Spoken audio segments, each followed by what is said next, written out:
Segelas koktail tequila sunrise di tangan Brahma berkilauan, memantulkan sisa-sisa sinar mentari senja yang perlahan larut di permukaan Samudra Hindia. Ia menyandarkan tubuhnya di kursi rotan mewah, satu kakinya disilangkan di atas tepi kolam renang tanpa batas yang berkilau, laksana cermin raksasa, menelan seluruh cakrawala. Angin laut yang asin membawa aroma lembut bunga Kamboja, menyelinap ke seluruh ruang, membelai kulitnya yang legam dan sehat. Dari balkon Presidential Suite di resort seminyak ini, ia bisa memandang seluruh teluk yang indah laksana lukisan. Kapal-kapal pesiar putih bersih berlayar perlahan. Semuanya sempurna, sebuah kesempurnaan yang arogan. Ia menyesap koktailnya. Rasa rum yang kuat berpadu dengan manisnya nanas dan asamnya jeruk nipis, sebuah cita rasa kesuksesan, cita rasa seorang pemenang. Brahma tersenyum, senyum penuh kemenangan. Akhirnya, hari ini tiba. Ia mengeluarkan ponsel model terbaru, mencari nomor ibunya, Ibu Ratih. Lalu menekan tombol panggil. Ia tidak menelepon untuk menanyakan kabar, tidak juga untuk mengabarkan ia baik-baik saja. Ia menelepon untuk memberi perintah, untuk menyingkirkan rintangan terakhir di jalan masa depannya yang terbentang luas. "Halo Bu, ini Brahma." Suaranya terdengar tanpa emosi, dingin dan tegas seperti sebuah pengumuman. Ibu dengarkan Brahma baik-baik. Ibu Ratih di seberang sana mungkin belum sempat menguasai diri. "Ada apa, Nak?" "Tidak ada apa-apa, Bu. Hanya ada satu hal yang perlu dilakukan," katanya. Suaranya ringan seolah sedang membicarakan cara membuang barang bekas. "Ibu usir Anjani dari rumah sekarang juga. Anak perempuannya juga." Ia berhenti sejenak, seolah membiarkan setiap kata menusuk dalam kebenak pendengarnya. Buang semua barang-barang mereka ke jalan. Ganti kunci rumah saat itu juga. Brahma tidak mau saat pulang nanti masih melihat mereka di sana, merusak pemandangan. Ia tidak memberi ibunya kesempatan untuk bereaksi, terus melontarkan rencananya yang sempurna dengan nada sombong. "Brahma akan menikah lagi, Bu. Namanya Fania, putri direktur utama, rekan bisnis Brahma kali ini. Dia sedang hamil, anak laki-laki, seorang cucu laki-laki pertama untuk keluarga kita. Brahma harus memberinya status yang jelas. Ibu bersiap-siap saja, akhir pekan ini Brahma akan membawanya pulang untuk bertemu keluarga. Ibu tolong bersihkan rumah, jangan sampai kita dipermalukan. Menikah lagi, hamil anak laki-laki, membersihkan rumah, semuanya telah ia susun dengan sempurna di kepalanya. Sebuah rencana yang tak menyisakan tempat bagi istri yang telah menemaninya melalui tahun-tahun sulit, tak ada tempat bagi putri kecilnya yang selalu memanggilnya ayah. Ia telah memperhitungkan segalanya, hanya lupa satu hal. Apakah rumah yang ia perintahkan untuk dibersihkan itu masih miliknya? Kamu bilang apa, Bram?" Setelah terdiam beberapa saat, suara Ibu Ratih akhirnya terdengar, bukan dengan kegembiraan yang diharapkan putranya, melainkan sebuah jeritan parau, jeritan penuh kepanikan dan ketidakpercayaan. "Kamu sudah gila? Kamu di mana sekarang? Kamu tahu tidak apa yang terjadi di rumah?" Brahma mengerutkan kening. Ia tidak mengerti reaksi ibunya. Ia pikir ibunya akan melompat kegirangan karena akan segera memiliki cucu laki-laki dan menantu kaya raya. "Ibu bicara apa?" "Brahma sedang serius." "Lakukan saja apa kata Brahma. Sisanya biar Brahma yang urus." Ia mulai kehilangan kesabaran. "Urus apa?" Suara Ibu Ratih di seberang telepon bukan lagi jeritan, melainkan raungan tangis pilu, raungan keputusasaan yang paling dalam. "Lebih baik kamu bunuh ibu saja, Nak." Lalu ibunya meraung di telepon. Sebuah kalimat takdir, kalimat yang laksana, palu godam menghantam puncak kesuksesan yang baru saja Brahma bangun, menghancurkannya berkeping-keping. Dia sudah menjual rumahnya, ibu baru saja diusir orang ke jalan. Gelas koktail di tangan Brahma jatuh, pecah berkeping-keping di atas lantai marmer Italia yang mahal. Cairan jingga kekuningan itu tumpah, tampak seperti genangan darah di bawah cahaya senja. Telinganya berdengung. Ia tak lagi mendengar debur ombak atau alunan musik merdu, yang tersisa hanyalah kalimat ibunya yang terus bergema, berputar-putar di benaknya seperti mata bor. Menjual rumah, diusir ke jalan, bagaimana mungkin? Bagaimana mungkin bisa seperti ini? Ia mematung, wajahnya yang penuh kemenangan berubah menjadi terkejut, lalu pucat pasi karena ketakutan. Langit di kejauhan tetap indah dengan kejamnya, tetapi dunianya, dunia sempurna yang baru saja ia bangun, telah runtuh total dalam sekejap. Guncangan dari panggilan telepon ibunya membuat Brahma tidak bisa berdiri tegak. Ia terhuyung-huyung, berpegangan pada pagar balkon kaca, mencoba bernapas. Namun, udara laut yang segar seakan tak bisa masuk ke dalam rongga dadanya yang sesak, menjual rumah. Anjani, istrinya yang selalu tampak lembut dan penurut, yang selalu ia anggap bisa ia kendalikan seperti boneka tali. Bagaimana bisa ia melakukan hal segila ini? Dari mana ia mendapatkan tanda tangannya? Dalam kepanikannya, kenangan 8 tahun kebersamaan mereka tiba-tiba kembali, bukan sebagai kenangan manis, melainkan serangkaian perhitungan dan pemanfaatan yang telah ia tutupi dengan rapi. Sebuah sandiwara di mana ia adalah sutradaranya dan yakin telah memegang kemenangan. Ia teringat hari pertama bertemu Anjani di sebuah pameran arsitektur. Saat itu, Anjani adalah bintang yang sedang naik daun, seorang arsitek wanita muda yang baru lulus, cum laude dari ITB, dengan desain pertamanya yang memenangkan kompetisi bergengsi. Anjani berdiri di panggung kehormatan, memegang piala kristal, dikelilingi kilatan, lampu blitz, dan pujian. Anjani saat itu bersinar, percaya diri, dan penuh ambisi. Sementara Brahma, ia hanyalah seorang sales eksekutif biasa yang ikut atasannya menghadiri acara. Ia mendekati Anjani dengan penampilan necis, dengan kata-kata manis seperti madu, dengan kekaguman yang tulus luar biasa pada bakat Anjani. Ia berkata bahwa ia terpesona oleh kecerdasan dan kemandirian Anjani, bahwa ia belum pernah bertemu wanita secantik dan sepandai itu. Ia tidak seperti pria-pria manja yang hanya tahu pamer kekayaan. Ia memberikan Anjani perasaan sebagai seorang pria yang benar-benar memahami dan menghargai jiwanya. Anjani, seorang gadis yang hanya mengenal garis lurus dan sudut-sudut beton, benar-benar luluh oleh kehangatan dan kelembutan itu. Cinta mereka datang secepat badai. Dan Anjani, dalam mabuk kebahagiaan, mengerahkan semua yang ia miliki untuk membangun sebuah rumah tangga. Rumah itu, sebuah villa mini yang cantik di kawasan perumahan baru di BSD City, bukan hanya tumpukan bata dan semen. Itu adalah seluruh masa mudanya, kebanggaannya, karya seni pertamanya yang ia curahkan dengan segenap hati, seluruh uang hadiah dari kompetisi, ditambah warisan yang tidak sedikit dari kakek neneknya, dan tabungan hasil kerja kerasnya, semuanya tercurah ke sana. Itu adalah bukti kesuksesan dan kemandiriannya.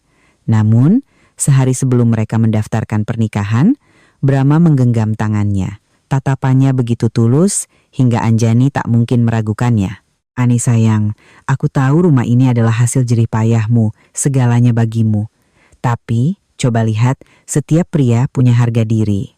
Aku tidak mau nanti orang-orang bilang aku tidak becus, hidup menumpang pada istri, tinggal di rumah istri. Itu akan membunuhku." Ia menghela napas panjang, penuh penyesalan. Bagaimana kalau namaku juga dicantumkan di sertifikat rumah? Hanya di atas kertas saja. Supaya aku punya sedikit muka di hadapan teman-teman dan keluarga. Aku janji, apapun yang terjadi, rumah ini akan selamanya jadi milikmu. Lagi pula, milikmu kan milikku juga. Kita akan segera menjadi keluarga. Setiap kata yang diucapkannya tepat mengenai titik lemah Anjani. Cinta dan harga diri pria yang ia cintai. Anjani saat itu, seorang gadis yang cerdas di atas kertas gambar, namun terlalu naif dalam percintaan, mengangguk setuju tanpa ragu. Ia pikir, sebuah tindakan kecil untuk melindungi gengsi suaminya adalah hal yang harus dilakukan seorang istri. Ia menandatangani dokumen itu dengan tangannya sendiri, menyerahkan separuh kepemilikan rumah kepada serigala berbulu domba tanpa menyadari bahwa itu adalah kesalahan terbesar awal dari rangkaian tragedi dalam hidupnya. Setelah menikah, kehidupan awal mereka cukup damai. Anjani terus bekerja sebagai arsitek. Namanya semakin terkenal. Penghasilannya lebih dari cukup untuk menopang kehidupan keluarga yang mewah. Lalu Dewi lahir. Anjani memutuskan untuk menunda kariernya, mundur menjadi ibu rumah tangga. Ia pikir pengorbanannya sepadan, tapi ia tidak tahu bahwa langkah mundurnya adalah kesempatan bagi keserakahan dan keegoisan Brahma serta ibunya untuk bangkit. Semua kenangan itu kini tergambar jelas di benak Brahma, bukan dengan penyesalan, melainkan dengan kemarahan yang membabi buta. Ia marah karena mangsa yang telah ia pelihara dengan susah payah selama 8 tahun, domba penurut yang akan segera disembelih, tiba-tiba menumbuhkan taring dan melarikan diri. Beraninya dia, bagaimana dia bisa tahu rencananya? Pertanyaan-pertanyaan itu berputar di benaknya, mengubah kebingungan awal menjadi kekesalan yang memuncak. Di mana perhitungannya salah? Langkah mana yang membuat rencana sesempurna itu runtuh di menit-menit terakhir? Brahma mencoba mengingat kembali, mencari celah, pertanda bahwa rencananya telah terbongkar.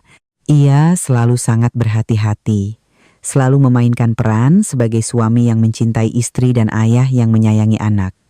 Ia tidak pernah meninggalkan celah sedikit pun, namun kemudian ia teringat. Pemicunya bukanlah pertengkaran hebat atau adegan cemburu yang membara. Pemicunya datang dari sebuah keheningan. Keheningan Anjani yang menakutkan pada malam sebelum ia berangkat dinas.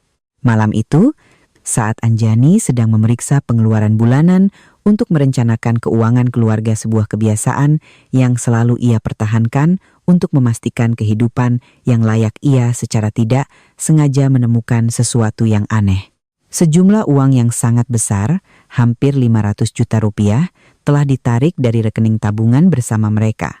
Rekening ini adalah tempat Anjani menyimpan sebagian besar penghasilannya dari proyek-proyek lepas yang ia kerjakan di rumah, digunakan untuk dana darurat dan biaya pendidikan Dewi di masa depan. Brahma tahu tentang rekening ini, tetapi ia jarang menyentuhnya karena semua pengeluaran rumah tangga sudah Anjani tanggung. Jantung Anjani berhenti berdetak sejenak. 500 juta bukanlah jumlah yang kecil. Uang itu lenyap tanpa pemberitahuan. Anjani membawa bukti transfer itu dan bertanya pada Brahma. Saat itu, Brahma sedang sibuk memilih pakaian paling necis untuk perjalanannya. Mas Brahma, apakah Mas menarik uang dari rekening tabungan kita? Tanya Anjani, mencoba menjaga suaranya tetap tenang, tidak ingin membuat suasana menjadi tegang sebelum Brahma pergi jauh. Brahma sedikit terkejut, sangat sedikit, yang jika tidak diperhatikan tidak akan terlihat. Namun, dengan cepat ia kembali bersikap wajar. Ia berbalik, berjalan mendekat dan memeluk Anjani. Sebuah pelukan yang kelak baru Anjani sadari penuh dengan kepalsuan dan perhitungan. Mas lupa bilang sama kamu. Beberapa hari yang lalu, Mas bertemu teman lama. Dia punya proyek investasi properti yang sangat potensial di Bali. Keuntungannya besar sekali sayang.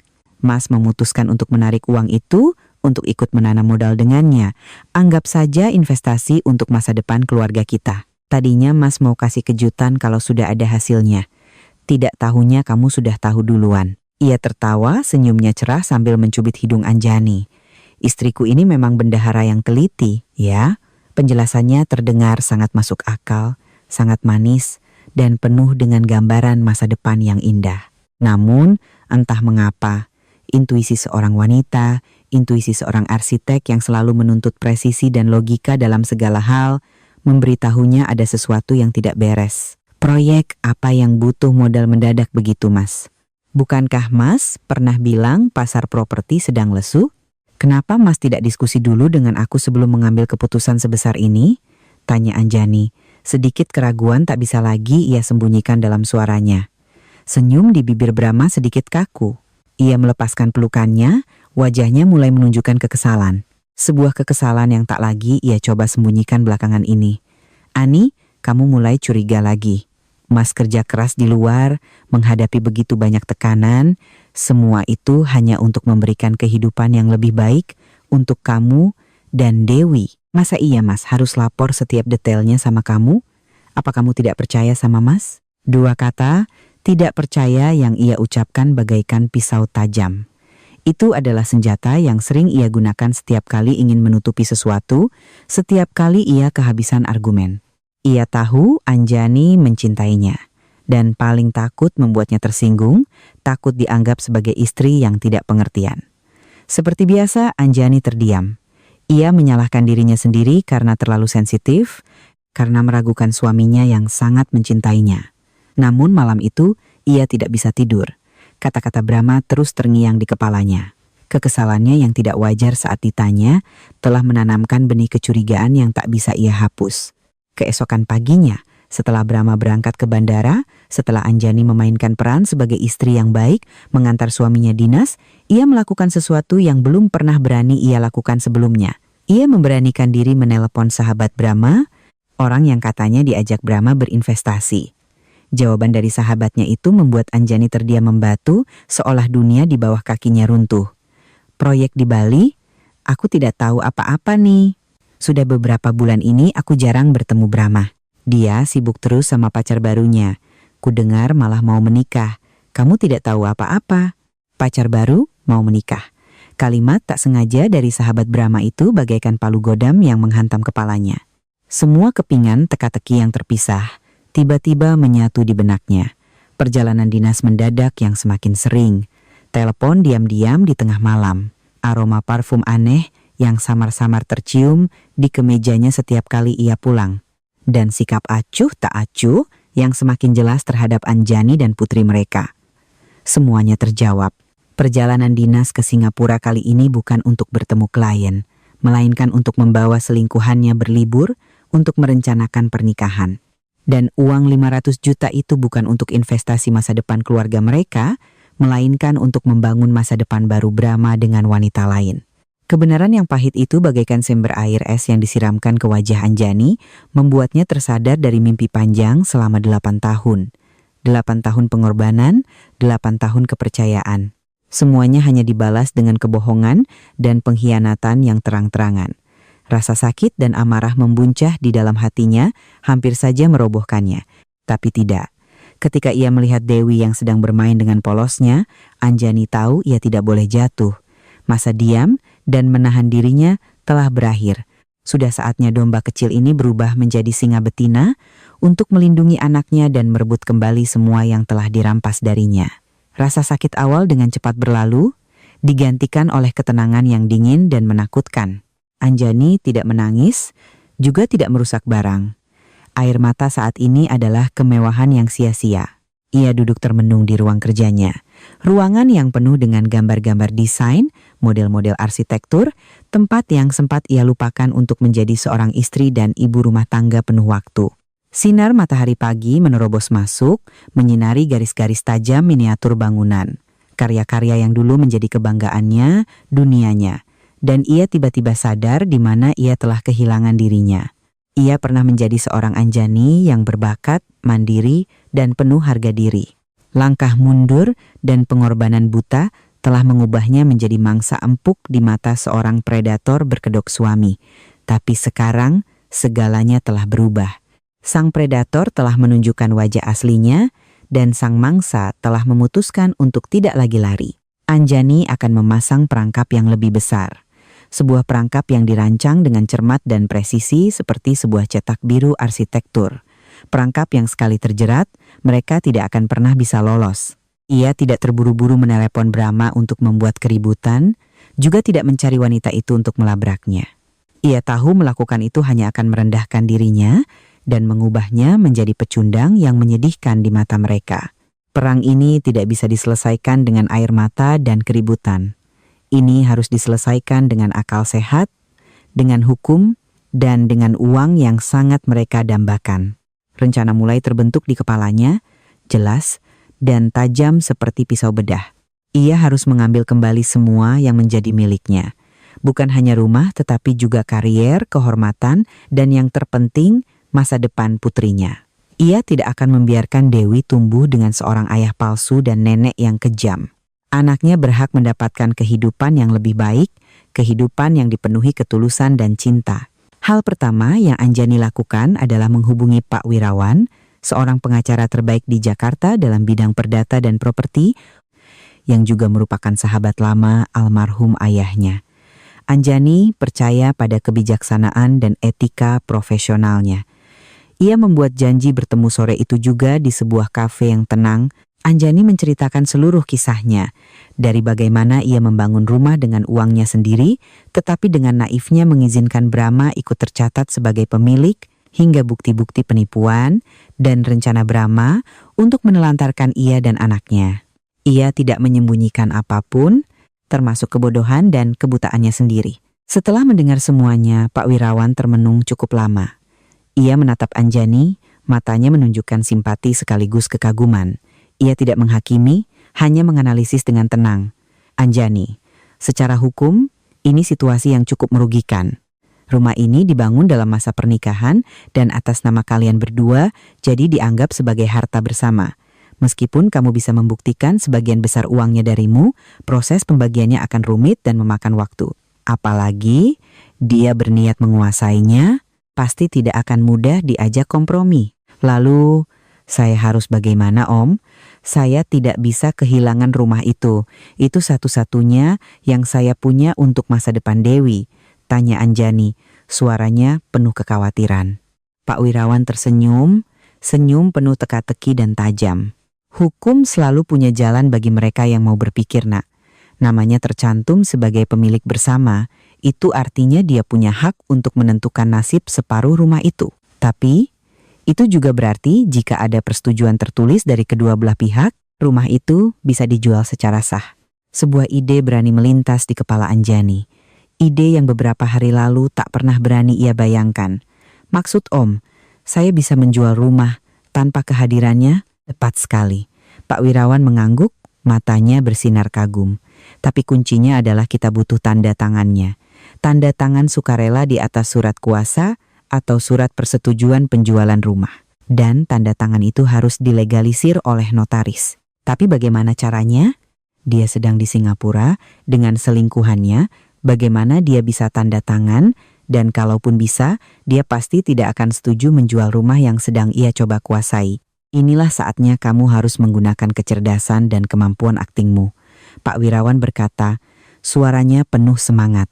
Dia sedang sibuk dengan rencananya sendiri, pasti akan sangat lengah dan meremehkanmu. Buatlah sebuah perangkap, sebuah alasan yang cukup meyakinkan, cukup menarik, agar dia mau menandatangani dokumen itu tanpa curiga sedikit pun. Pancinglah keserakahannya. Percakapan dengan Pak Wirawan membuka sebuah jalan, satu-satunya jalan keluar. Anjani tahu apa yang harus ia lakukan. Rencana untuk membersihkan hidupnya telah resmi dimulai. Ia tidak hanya akan merebut kembali rumahnya, ia akan membuat Brahma membayar mahal atas kelengahan dan keserakahannya yang tak terbatas. Sandiwara Anjani baru saja dimulai, dan peran sebagai istri naif yang percaya pada suaminya akan ia mainkan dengan sesempurna mungkin. Sebuah peran seumur hidup. Kesempatan datang lebih cepat dari yang Anjani duga, seolah takdir pun ingin membantunya menegakkan keadilan. Malam itu, Brahma berinisiatif melakukan panggilan video. Mungkin ia ingin memeriksa apakah Anjani sudah tenang, setelah salah paham soal uang 500 juta, dan juga untuk terus memainkan peran sebagai suami teladan yang sedang dinas jauh. Ia muncul di layar dengan latar belakang kamar hotel mewah, tetapi dengan sengaja berbohong bahwa itu adalah ruang rapat perusahaan mitra. Ia harus bekerja lembur untuk segera menyelesaikan kontrak. Ia menanyakan kabar Anjani dan putrinya dengan nada manis yang memuakan, memainkan peran sebagai suami dan ayah yang penuh kasih. Anjani pun berakting dengan sempurna, sebuah kemampuan yang tak ia sadari ia miliki sampai terdesak ke sudut. Anjani berpura-pura sedih, lelah, mengatakan bahwa ia telah banyak berpikir dan merasa bersalah karena telah mencurigainya.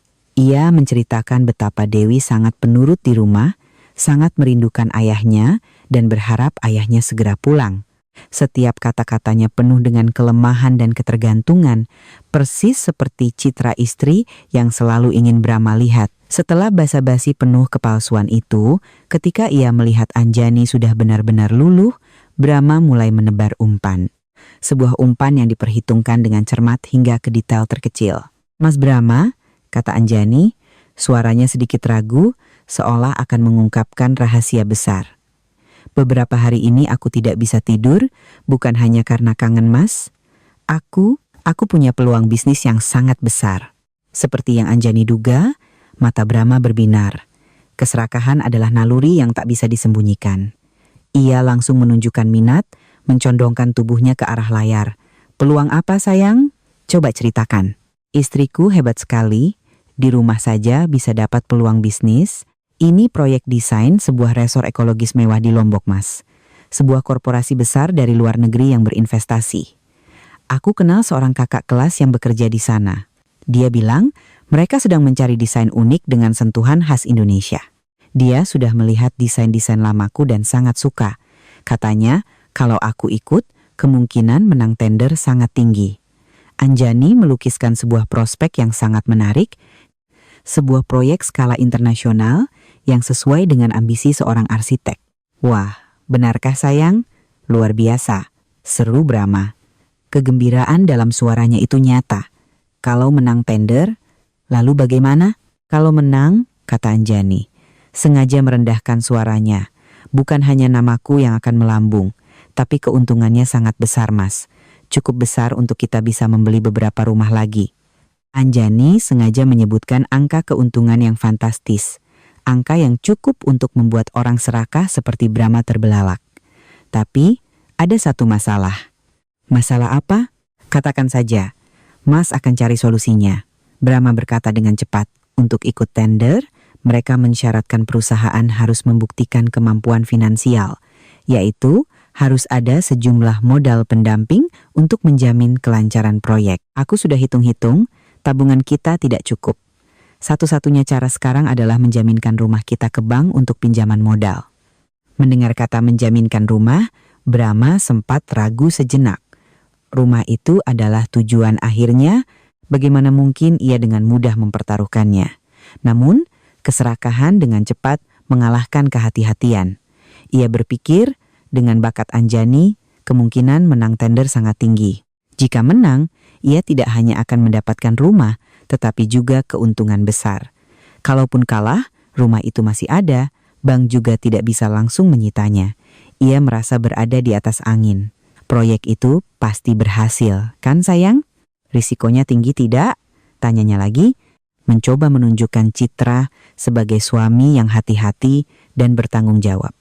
Pasti Mas, aku sudah riset mendalam, hampir pasti menang. Hanya saja, aku butuh surat kuasa dengan tanda tangan Mas untuk mengurus administrasi di bank.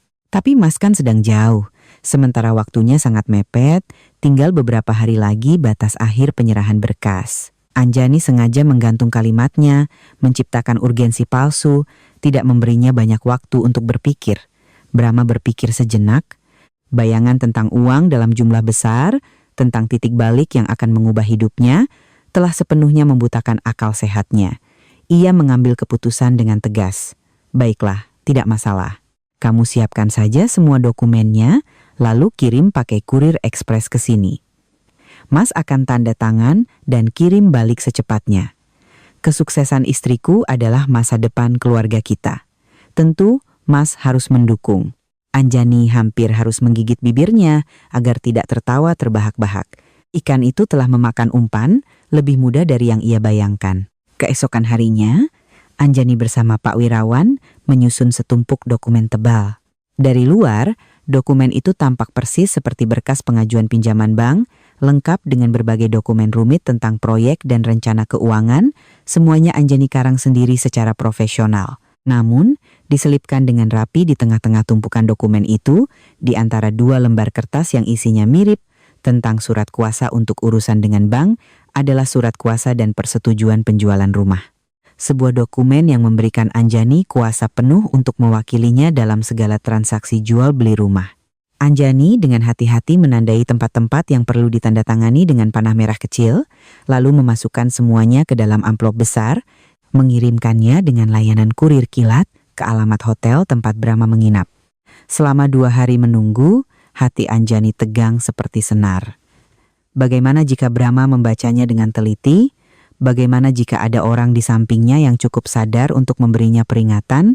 Namun, pada sore hari ketiga, kurir datang mengembalikan berkas itu. Anjani membuka amplop dengan tangan gemetar.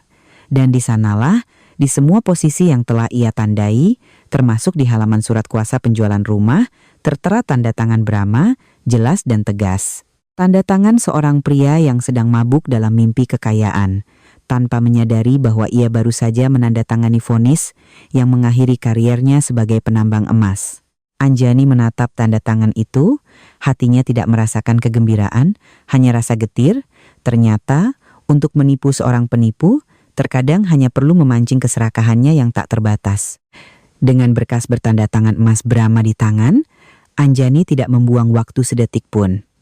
Pertarungan kini memasuki fase kecepatan, berpacu dengan waktu. Ia tahu harus bertindak cepat sebelum Brahma menyadari sesuatu yang aneh atau sebelum ia menyelesaikan dinas dan kembali. Setiap hari yang berlalu adalah risiko. Segera ia menghubungi sebuah perusahaan properti besar, mitra terpercaya yang direkomendasikan Pak Wirawan. Mereka telah menyiapkan segalanya. Pembeli juga sudah diatur, seorang pengusaha sukses, teman Pak Wirawan, yang memang sedang membutuhkan sebuah villa di area itu dan bersedia membayar harga tinggi agar bisa segera menempatinya. Semuanya berlangsung secepat kilat, namun sangat profesional dan sesuai hukum. Dengan surat kuasa yang sah dan telah dilegalisir notaris, Anjani memiliki wewenang penuh untuk mewakili Brahma dalam segala transaksi.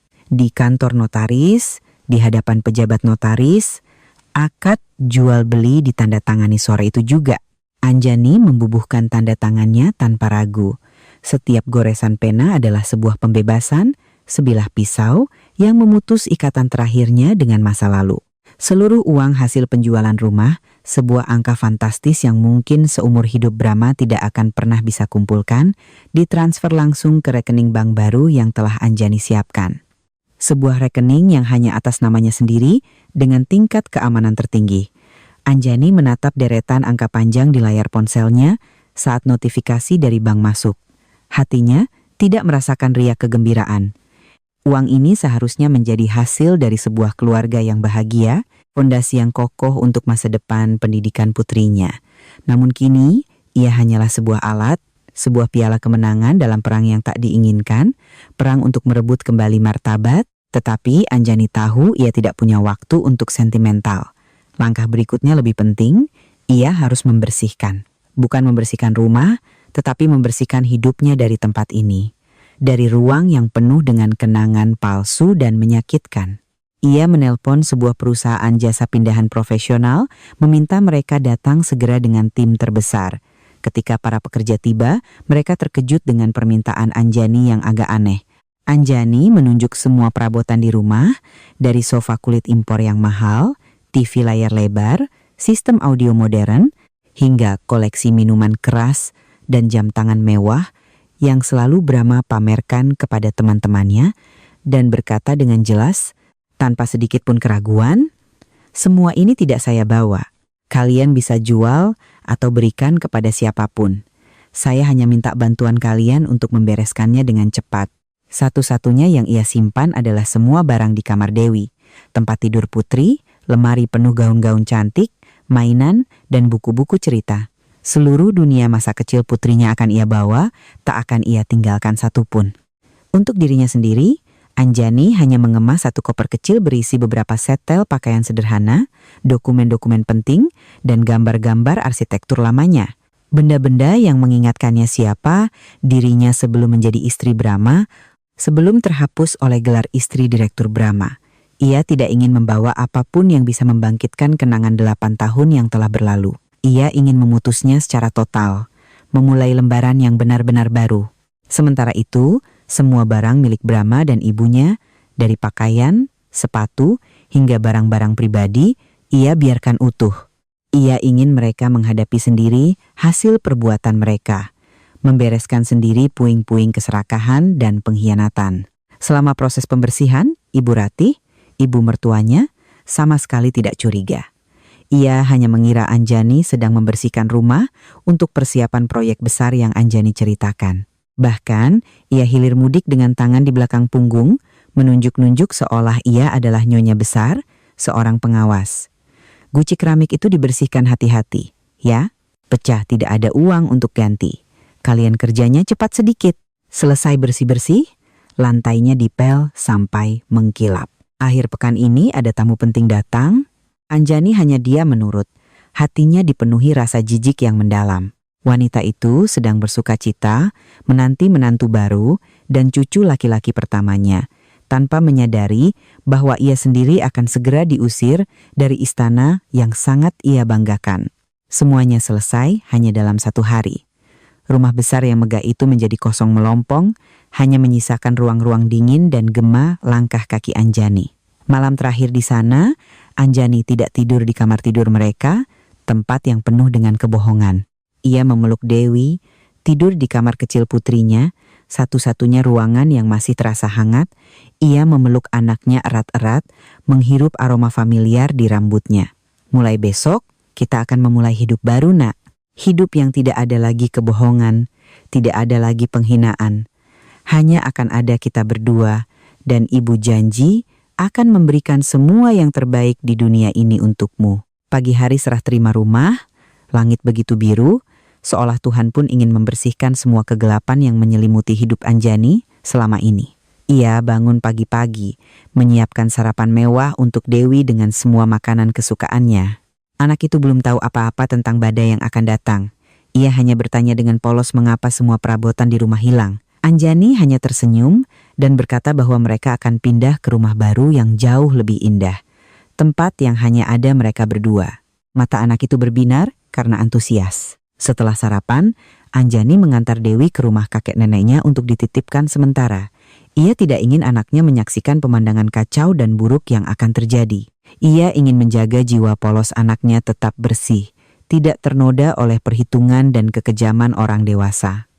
Kembali ke rumah, Anjani kini sendirian, menghadapi Ibu Ratih. Wanita itu sedang duduk di ruang tamu, kaki di atas meja, makan buah sambil menonton sinetron. Wajahnya santai seperti seorang ratu yang sedang menikmati kerajaannya.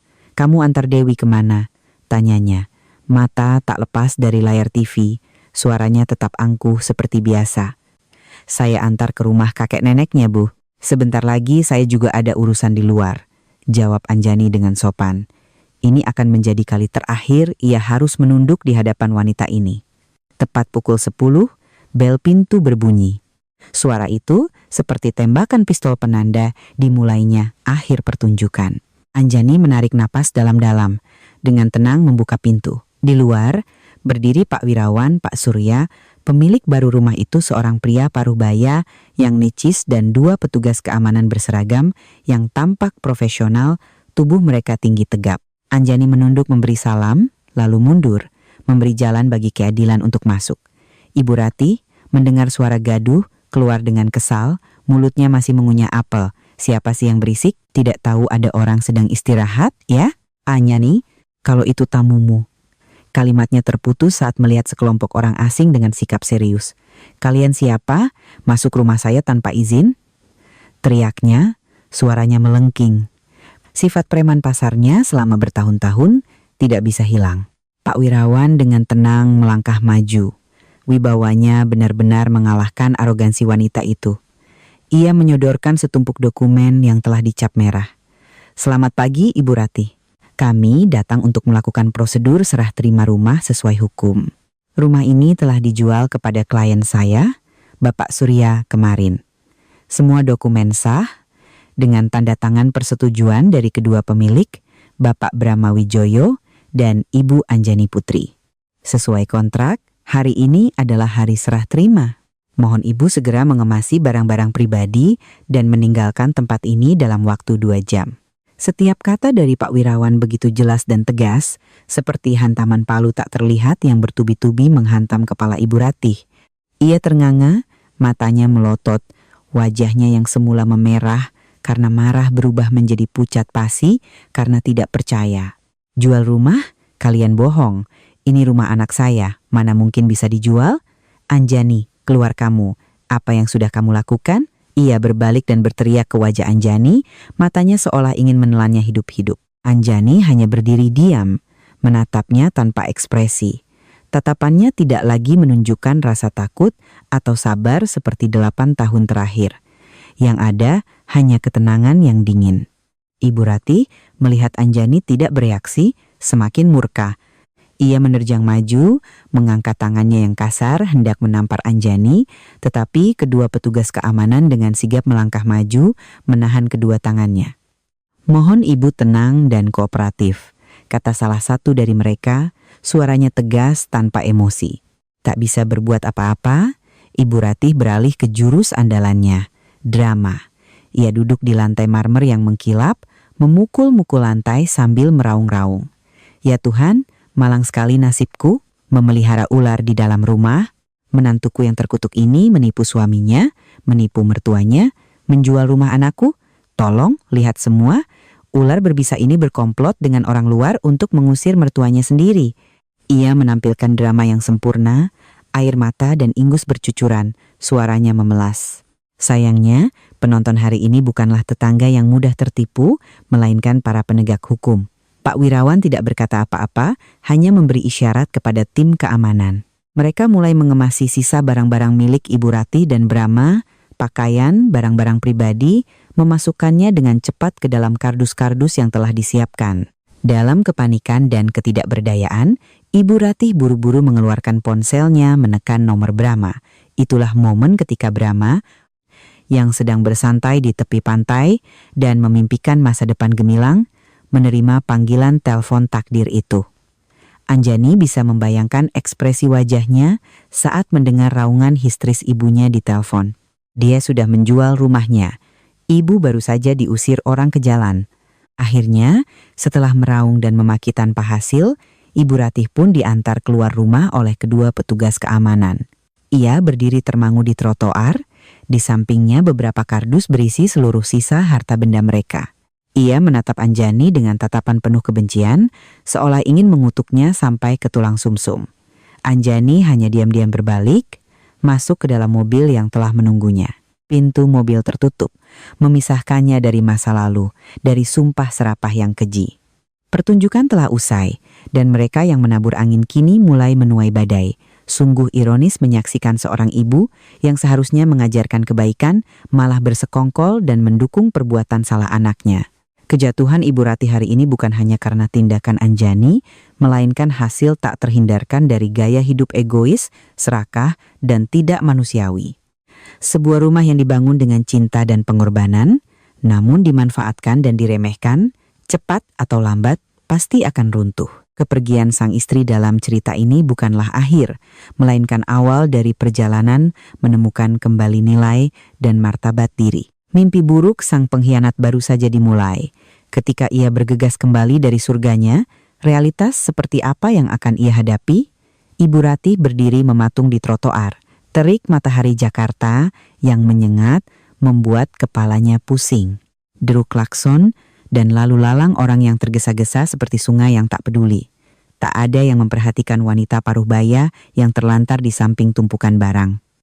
Beberapa menit yang lalu, ia adalah nyonya besar di sebuah villa mewah, menikmati hidup kelas atas. Kini, ia tak ubahnya gelandangan yang diusir dari tempat yang selalu ia banggakan. Kontras yang kejam dan mendadak ini membuatnya tak bisa menerima kenyataan. Guncangan awal berlalu, digantikan oleh amarah yang membabi buta dan rasa malu yang luar biasa. Ia mengeluarkan ponsel, tangannya gemetar, dengan panik menelepon Brama lagi, tetapi di seberang sana hanya terdengar nada sambung tanpa akhir. Brama telah mematikan ponselnya. Mungkin ia juga sedang panik, tidak tahu bagaimana menghadapi kenyataan ini, atau lebih buruk lagi, ia tidak ingin diganggu oleh tangisan ibunya. Tak bisa menghubungi putranya, ia mulai menelepon semua kerabat dan kenalannya.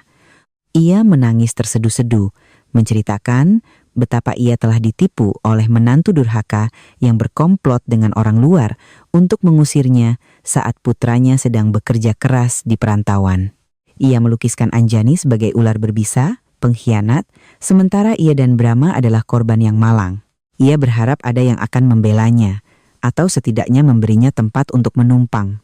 Namun, yang ia dapatkan hanyalah kata-kata penghiburan basa-basi, desahan prihatin, dan penghindaran.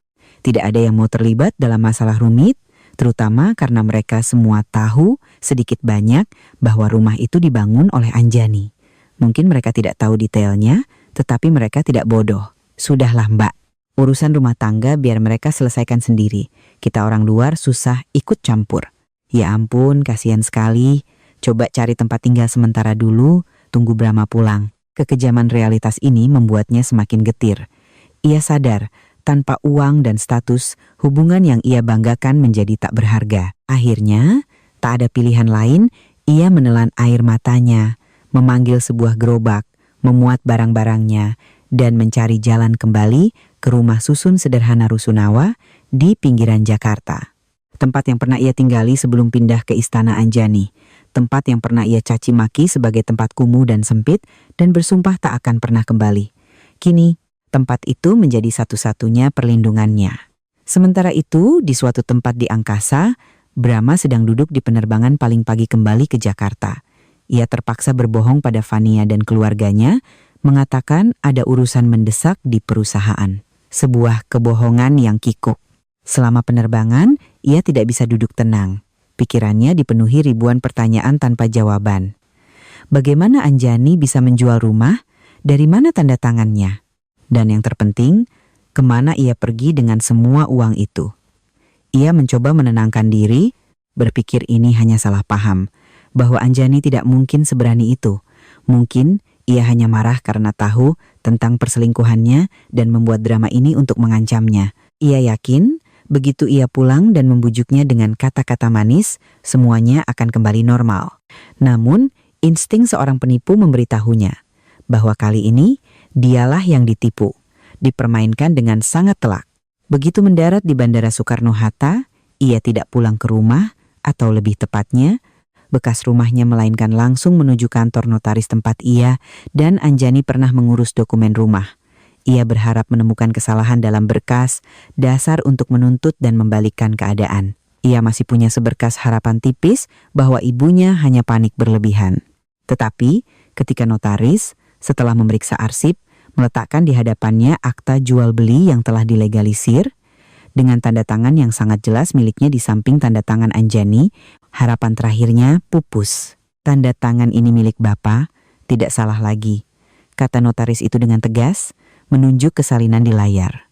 Dan ini surat kuasa menjualnya, juga dengan tanda tangan Bapak yang memberi kuasa penuh pada Ibu Anjani untuk mewakili Bapak dalam transaksi ini. Semua prosedur sepenuhnya sah, Pak. Brahma menatap nanar tanda tangannya. Ia teringat sekarang, hari sebelum ia berangkat, Anjani memberinya setumpuk dokumen tebal. Saat itu, ia sedang asyik bertukar pesan mesra dengan Fania, pikirannya melayang dengan bayangan masa depan kaya raya bersama istri barunya. Ia hanya melirik sekilas, melihat tulisan berkas, pinjaman bank dan surat kuasa proyek, lalu menandatanganinya tanpa ragu. Ia terlalu meremehkan istrinya yang ia pikir sudah ia pahami luar dalam. Ia telah menandatangani vonis matinya sendiri. Amarah meledak, mengalahkan rasa takut dan panik. Ia memukul meja dengan keras, menggeram seperti binatang buas yang terluka, tak peduli pada tatapan aneh di sekelilingnya. Anjani, beraninya kau menipuku. Ia keluar dari kantor notaris, di benaknya hanya ada satu pikiran. Temukan Anjani, buat ia membayarnya. Ia dengan panik menelepon nomor Anjani, tetapi hanya suara operator yang menjawab, nomor yang Anda tuju sedang tidak aktif. Ia mengemudi ke rumah orang tua Anjani, tetapi tetangga bilang mereka sudah berlibur ke luar negeri beberapa hari yang lalu. Sebuah perjalanan yang Anjani sendiri telah atur. Ia mencari ke firma arsitektur lama Anjani, tetapi orang di sana bilang Anjani sudah lama berhenti, Anjani seolah lenyap dari muka bumi, tak meninggalkan jejak. Brahma menjadi gila. Ia mengemudi berkeliling kota, ke semua tempat yang ia pikir mungkin Anjani datangi. Tapi sia-sia. Mimpi buruknya baru saja benar-benar dimulai. Ketika ia tidak bisa menemukan Anjani, konsekuensi mengerikan apa lagi yang akan ia hadapi? Apakah ia tahu bahwa mangsa yang sedang ia buru kini berada di posisi yang jauh lebih tinggi, diam-diam mengamati dan memasang perangkap berikutnya? Sementara Brahma dengan panik mencari Anjani tanpa hasil, seperti binatang buas yang kehilangan mangsa dan sarangnya, Anjani dan Dewi telah memulai hidup baru. Sebuah kehidupan yang tak akan pernah bisa Brahma sentuh. Anjani tidak melarikan diri, ia hanya memilih tempat yang tak akan pernah terbayangkan oleh pikiran Brahma yang picik. Sebuah penthouse mewah di lantai tertinggi, sebuah gedung pencakar langit di jantung segitiga emas Jakarta.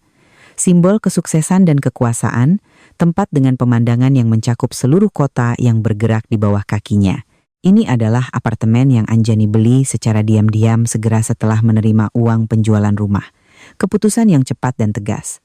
Ia ingin memberikan putrinya lingkungan hidup terbaik, teraman, dan juga sebagai hadiah untuk dirinya sendiri setelah bertahun-tahun pengorbanan diam-diam, setelah 8 tahun terkurung dalam sangkar emas palsu.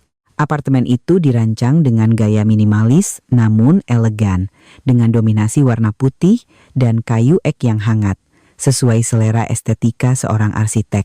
Semua perabotan baru dipilih sendiri oleh Anjani, dari piano putih di sudut ruang tamu hingga lukisan-lukisan seni kontemporer di dinding. Tak ada lagi jejak masa lalu, tak ada lagi sudut yang mengingatkan pada kenangan pahit. Berdiri di balkon yang berangin, di mana terdapat taman gantung kecil yang cantik, memeluk putrinya sambil memandang gemerlap lampu kota di malam hari, Anjani merasakan kedamaian dan kebebasan yang luar biasa. Lalu lintas yang sibuk di bawah sana tampak begitu kecil, sama seperti masalah-masalah yang telah berlalu, kini tertinggal di belakang, menjadi kecil dan tak lagi berarti. "Mama, rumah baru kita indah sekali, tinggi sekali," kata Dewi. Matanya berbinar-binar gembira. Ia menempelkan wajahnya ke kaca besar, menatap ke bawah dengan takjub. "Mulai sekarang kita akan tinggal di sini selamanya, kan, Ma?" "Iya, sayangku." Anjani mencium rambut lembut putrinya, hatinya dipenuhi kebahagiaan yang lembut. Mulai sekarang ini rumah kita, tempat yang hanya ada tawa dan kebahagiaan. Tetapi Anjani tahu, untuk mendapatkan kedamaian yang utuh dan abadi, ia tidak bisa hanya berhenti pada menjual rumah dan pindah. Perang belum berakhir. Brahma bukan tipe orang yang mudah menyerah. Harga diri seorang pria patriarkal dan keserakahan seorang penambang emas tidak akan membiarkannya menerima kekalahan begitu saja. Ia pasti akan mencari segala cara untuk membalas, untuk merebut kembali apa yang ia anggap miliknya, terutama hak asuh anak. Ia akan menggunakan Dewi sebagai alat untuk menekan, menuntut, dan terus mengikat hidup Anjani. Anjani tidak bisa lengah. Ia tidak bisa membiarkan putrinya menjadi pion di tangan orang lain. Segera setelah menetap, hal pertama yang ia lakukan adalah mendatangi kantor hukum Pak Wirawan. Kali ini, ia datang bukan sebagai istri malang yang mencari bantuan, melainkan sebagai klien besar, klien yang siap membayar berapapun untuk mendapatkan perlindungan terbaik dan rencana serangan yang sempurna. "Om Wirawan, saya mau mengajukan gugatan cerai segera," kata Anjani dengan tegas, meletakkan setumpuk dokumen yang telah ia siapkan di atas meja. "Dan saya mau hak asuh penuh atas Dewi. Saya tidak mau anak saya punya hubungan apapun lagi dengan ayah seperti itu." "Tenang saja, Anjani," jawab Pak Wirawan setelah memeriksa berkas yang Anjani siapkan. "Dengan perbuatannya dan kondisi keuanganmu yang kuat sekarang, pengadilan pasti akan berpihak padamu. Tapi untuk memastikan kemenangan mutlak, agar dia tidak punya kesempatan untuk berkelit, kita butuh lebih banyak bukti. Bukti kuat bahwa dia tidak layak menjadi ayah, bukti tentang sifat aslinya." Anjani mengerti maksudnya. Ia harus membongkar seluruh topeng Brahma, bukan hanya sebagai seorang peselingkuh, tetapi juga sebagai manusia tidak bertanggung jawab, yang moralnya bejat, seseorang yang tidak pantas dihormati. Ia tidak hanya ingin menang, ia ingin Brahma kalah telak, kalah sampai tidak punya muka untuk menatap dunia. "Saya butuh bantuan Om satu hal lagi," kata Anjani. Suaranya dingin dan mantap. "Saya mau menyewa tim detektif swasta paling profesional, bukan untuk mengikuti saya, tapi untuk mengikuti Brahma dan wanita bernama Vania itu. Saya mau tahu segalanya tentang mereka. Setiap langkah, setiap hubungan, setiap rahasia kelam, setiap transaksi mencurigakan. Saya mau gambaran utuh dari kebohongan mereka." Pak Wirawan mengangguk. Matanya menunjukkan kekaguman pada ketegasan dan kekuatan Anjani. Wanita di hadapannya bukan lagi gadis muda yang menangis karena dikhianati suaminya minggu lalu. "Baik, serahkan itu pada Om.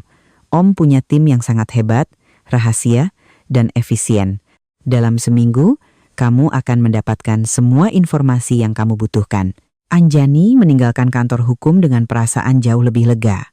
Jaring telah ditebar, jaring hukum dan informasi yang tak terlihat, tinggal menunggu binatang buas itu masuk dengan sendirinya. Ia tahu jalan di depan tidak akan mudah, akan ada banyak trik kotor dari pihak Brahma. Tetapi ia tidak lagi takut, ia tidak lagi sendirian. Di sisinya ada putri kecilnya, kekuatan finansial yang kokoh, dan tim hukum profesional yang siap untuk segala situasi. "Brahma, kau pernah menganggapku naif seperti domba kecil, mudah kau kelabui. Sekarang, lihatlah bagaimana domba ini berubah menjadi serigala betina pemimpin kawanan dan akan memburumu kembali. Tim detektif Pak Wirawan bekerja dengan efisiensi yang luar biasa, seperti mesin yang presisi dan dingin. Hanya dalam beberapa hari, mereka mengirimkan laporan tebal dan detail tentang Fania, selingkuhan Brahma. Dan apa yang Anjani baca di dalamnya melampaui imajinasi tergelapnya. Ini bukan sekadar kisah orang ketiga, melainkan sebuah konspirasi penipuan yang terstruktur dan rapi. Fania, nama lengkapnya Fania Agustina, sama sekali bukan putri seorang direktur utama perusahaan kaya raya. Ayahnya hanyalah seorang manajer penjualan biasa di perusahaan properti itu. Ia dengan lihai membangun citra sebagai seorang sosialita, seorang anak orang kaya sejati, untuk mendekati mangsa-mangsa empuk. Apartemen mewah yang ia tinggali adalah sewaan. Tas-tas bermerek, gaun-gaun mahal, semuanya dibiayai oleh pria-pria yang tergila-gila padanya. Brahma bukan korban pertama dan bukan satu-satunya. Laporan itu mencantumkan daftar panjang pria yang pernah menjalin hubungan dengan Fania dalam beberapa tahun terakhir. Mereka punya satu kesamaan, pria beristri, punya status dan harta, tetapi dengan kehidupan pernikahan yang kurang bahagia atau sedang mencari hal baru. Fania memainkan peran sebagai gadis muda naif yang butuh perlindungan atau sebagai kekasih yang panas dan pengertian, tergantung targetnya. Ia adalah aktris ulung, penipu profesional, serigala berbulu domba. Ia tidak hamil. Hasil tes kehamilan yang ia tunjukkan pada Brahma adalah palsu, dibuat dengan sangat rapi. Tujuannya mendekati Brahma tidak lain adalah mengincar harta yang ia pikir akan Brahma dapatkan setelah bercerai dengan Anjani. Ia telah mendengar reputasi Anjani di dunia arsitektur, tahu nilai rumah mereka, dan bersama Brahma merancang sandiwara yang sempurna. Dan Brahma, yang menganggap dirinya pintar sang pemburu, ternyata adalah boneka paling bodoh di tangan pemain yang lebih lihai. Ia pikir ia sedang menaklukkan tambang emas, padahal ia hanya alat bagi Fania untuk menambang emas yang lain. Tetapi yang paling mengejutkan Anjani, yang membuatnya merasa jijik, bukanlah topeng Fania, melainkan foto-foto dari rekaman CCTV di parkiran resor tempat Brahma dan Fania dinas. Foto-foto itu menunjukkan, selain Brahma, Fania juga diam-diam bertemu pria lain selama liburan mereka. Biasanya saat Brahma sedang rapat dengan mitra. Pria itu tak lain adalah Tuan Muda Hartono, putra dari direktur utama yang sesungguhnya, seorang playboy terkenal dan pewaris tunggal. Ternyata Brahma hanyalah pion, ban serep, figuran dalam rencana besar Fania. Ia bermain di dua kaki, menggunakan Brahma sebagai sponsor sementara, seorang pemuja yang mudah disuruh, sementara target sebenarnya adalah sang Tuan Muda. Ia menggunakan hadiah dan liburan yang dibiayai Brahma untuk pamer, untuk menunjukkan kelasnya di hadapan kekasih kayanya yang sesungguhnya. Anjani menatap foto-foto itu, salinan transaksi antara Fania dan pria-pria lain, bukti kehidupan ganda yang penuh kepalsuan. Hatinya dipenuhi perasaan campur aduk. Ia tidak merasa puas karena Brahma ditipu, hanya merasakan ironi yang getir, sang pengkhianat akhirnya dikhianati. Ia meninggalkan istri dan anaknya, keluarga sejatinya, untuk mengejar ilusi, sebuah kebohongan yang lebih besar dari yang pernah ia ciptakan. Ia ditusuk dari belakang oleh senjatanya sendiri, penipuan dan perhitungan. Anjani mengirimkan seluruh laporan itu kepada Pak Wirawan. Setelah membacanya, Pak Wirawan hanya bisa menggelengkan kepala dan menghela napas. Sungguh drama yang rumit. Hati manusia memang tak terduga. Tapi ini kabar baik untuk kita, Anjani. Begitu Brahma tahu wajah asli wanita itu, dia akan hancur total. Dan ketika seorang pria kehilangan cinta, kepercayaan, dan uang secara bersamaan, dia akan menjadi sangat berbahaya, tetapi juga paling mudah membuat kesalahan. Seperti yang diprediksi Pak Wirawan, saat Brahma masih berjuang dalam kekacauan yang ia ciptakan sendiri, masih berhalusinasi tentang kehidupan baru bersama kekasih kayanya, pukulan-pukulan berikutnya datang menghantam. Ia akan menghadapi tidak hanya satu, tetapi dua kenyataan pahit sekaligus, satu pukulan telak pada kariernya, dan satu pukulan telak pada ilusi cintanya. Bagaimana kejatuhannya akan terjadi? Sementara Brahma masih dalam kegilaan karena kehilangan rumah dan tidak bisa menemukan Anjani, ia masih berpegang pada dua harapan terakhirnya seperti orang tenggelam yang berpegang pada papan lapuk, kariernya yang sedang menanjak dan istri barunya yang kaya raya. Ia pikir dengan dukungan dari calon mertuanya, seorang direktur utama korporasi besar, ia bisa memulai dari awal, bahkan lebih gemilang. Ia belum tahu bahwa kedua harapan itu hanyalah ilusi dan Anjani tidak memberinya kesempatan sedikit pun untuk terus berkhayal. Segera setelah mendapatkan bukti gaya hidup amoral Brahma, Anjani menyusun sebuah surat. Surat yang setiap katanya dipertimbangkan dengan matang. Ia tidak menulis atas nama istri terhianati yang membalas dendam. Melakukan itu hanya akan membuat orang berpikir ia bertindak emosional. Ia menulis atas nama mitra bisnis besar, seorang arsitek dengan reputasi dan pengaruh di industri konstruksi. Surat itu dikirim langsung kepada Dewan Direksi dan seluruh jajaran pimpinan senior di perusahaan konstruksi, tempat Brahma bekerja, sebuah perusahaan yang dulu Anjani sendiri rekomendasikan. Dalam surat itu, Anjani tidak mengumbar masalah pribadi, tidak ada satu kata pun keluhan. Ia hanya menyampaikan secara profesional dan dingin bahwa ia, sebagai pihak yang merekomendasikan dan menjamin Bapak Brahma Wijoyo, merasa sangat kecewa dan prihatin atas perilaku tidak etisnya yang tidak sesuai dengan budaya perusahaan. Ia menekankan bahwa reputasi pribadinya terkait dengan orang yang ia rekomendasikan dan perilaku Brahma berdampak negatif pada kepercayaan itu. Ia melampirkan beberapa bukti ringan namun mematikan. Beberapa foto jelas yang menangkap Brahma dan Vania bermesraan di jam kerja di lokasi proyek perusahaan, dan beberapa informasi tentang bagaimana Brahma menyalahgunakan jabatannya sebagai manajer proyek untuk memberikan keuntungan pada subkontraktor yang punya hubungan pribadi yang menyebabkan kerugian bagi perusahaan. Informasi ini juga didapatkan dari tim detektif dengan akurat. Anjani menutup surat itu dengan kalimat yang berat, sebuah peringatan yang tidak bisa diabaikan. Sebuah korporasi besar yang selalu menjaga citra dan reputasi seperti perusahaan Anda, tentu tidak menginginkan adanya seorang pimpinan senior dengan kehidupan pribadi yang rumit dan masalah etika, profesi yang serius. Hal itu tidak hanya akan merusak lingkungan kerja internal, tetapi juga bisa menjadi risiko media yang serius, mempengaruhi kepercayaan mitra dan klien. Surat Anjani bagaikan bom waktu yang diletakkan tepat di meja para pimpinan. Perusahaan Brahma adalah korporasi multinasional besar di mana budaya perusahaan, transparansi, dan citra karyawan, terutama level manajemen, sangat dijunjung tinggi. Mereka memiliki kode etik yang sangat ketat.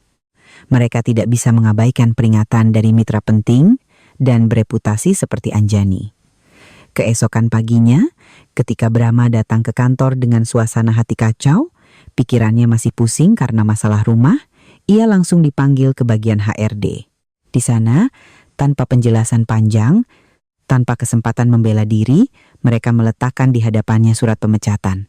Alasan yang tertulis adalah pelanggaran berat terhadap kode etik perusahaan, melakukan tindakan tidak pantas yang merusak citra dan reputasi korporasi. Brahma membeku, ia tidak percaya. Baru minggu lalu, ia adalah seorang manajer proyek potensial yang disegani, dianggap sebagai bintang yang sedang naik daun. Sekarang, ia dipecat dengan cara yang memalukan, tanpa pemberitahuan, tanpa pesangon. Fondasi karier yang telah ia bangun dengan susah payah sebagian besar berkat koneksi Anjani runtuh dalam sekejap. Ia tahu pasti ini ulah Anjani. Kemarahan dan kebenciannya pada Anjani memuncak, tetapi ia tak bisa berbuat apa-apa. Ia hanya bisa dengan lunglai mengemasi barang-barang pribadinya ke dalam sebuah kardus dan meninggalkan perusahaan di tengah tatapan penasaran, bisik-bisik, dan bahkan cemoohan dari rekan-rekannya. Kehilangan pekerjaan, sumber pendapatan utama, dan status sosial, Brahma hanya punya satu pelampung penyelamat terakhir, Vania dan keluarga direktur utamanya. Ia berlari keluar gedung, buru-buru menelepon kekasihnya, masih dengan sebersit harapan bahwa Vania akan menjadi sandarannya, menemaninya melewati masa sulit. Ia tidak tahu bahwa pintu neraka kedua baru saja terbuka. Kami ingin mengingatkan kembali bahwa cerita yang Anda ikuti adalah karya kreatif untuk tujuan hiburan dan penyampaian pesan. Semua detail dan karakter adalah fiktif, tetapi pelajaran tentang pengkhianatan, keserakahan, dan kekuatan keadilan selalu ada dalam kehidupan nyata. Kami berharap cerita ini memberikan Anda sudut pandang yang mendalam dan berharga. Dipecat dengan memalukan, Brahma seperti binatang buas yang terpojok, panik dan kehilangan arah. Ia keluar dari gedung kantor. Di kepalanya hanya ada satu nama, satu harapan, Vania. Ia harus segera menemuinya, menceritakan bagaimana Anjani telah menjebaknya, mencari penghiburan dan bantuan darinya, serta keluarga direktur utamanya. Ia mengemudi seperti orang gila ke apartemen mewah tempat Vania tinggal.